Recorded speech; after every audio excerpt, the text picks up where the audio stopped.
The story takes place in a small, isolated village nestled at the foot of Mount Zwegerbin during the heavy monsoon season. The rain creates a gray curtain over the limestone cliffs, and the jungle is thick, dark, and alive with the sound of insects. The village is preparing for the wrist-tying ceremony, La Kukisu. It is a time of reunion, where families gather to call back the wandering spirits' souls, Care La, of their loved ones to keep them safe from illness and bad spirits. During the ceremony, Sa Kepa, a young man who has been working in the city, returns to his village. He feels disconnected from his roots, but participates to please his grandmother. Inside the bamboo house, the elders chant the traditional call, Pru Care La, come back, come back, come back, spirit. They place balls of sticky rice and bananas in his hands.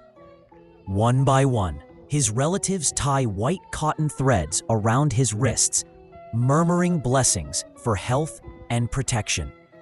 As the ceremony ends, Sa Kepa looks at his left wrist. Among the rough cotton threads tied by his family, there is one distinct thread. It is silk smooth, impossibly thin, and cold to the touch. He does not remember who tied it. When he asks his grandmother, she frowns, counting the elders.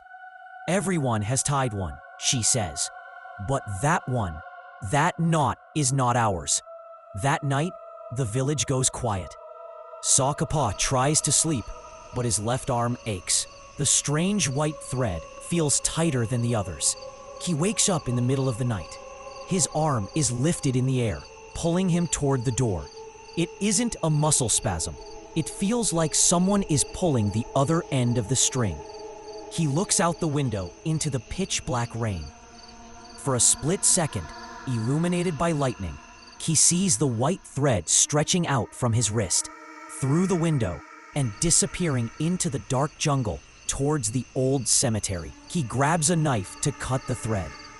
The blade passes through the cotton threads easily, but when it touches the strange cold thread, the knife dulls instantly. The thread does not break, it only tightens, cutting into his skin until blood wells up, dark and black. The pool becomes violent. Sa Kepa is dragged out of his house, stumbling into the mud.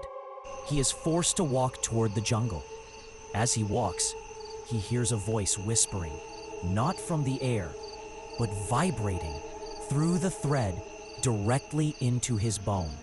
You called the spirits back, but you didn't say which ones. He is dragged to the base of a banyan tree near the river. There, standing in the mist, is a figure with its back turned. The white thread on Sa Kepa's wrist stretches taut, connecting directly to the pale gray wrist of the figure. The figure turns.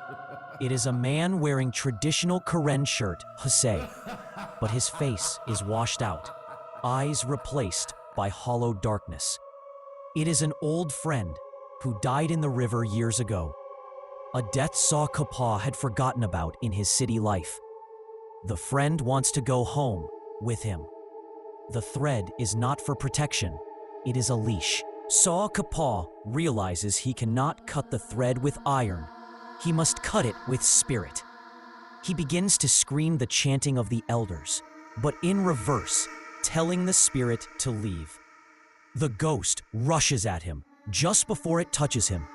The grandmother, who had followed him, creates a circle of fire using a torch. She pours holy water on the thread. It sizzles like burning meat. With a final agonizing snap, the thread breaks. Sa Kepa wakes up in his bed.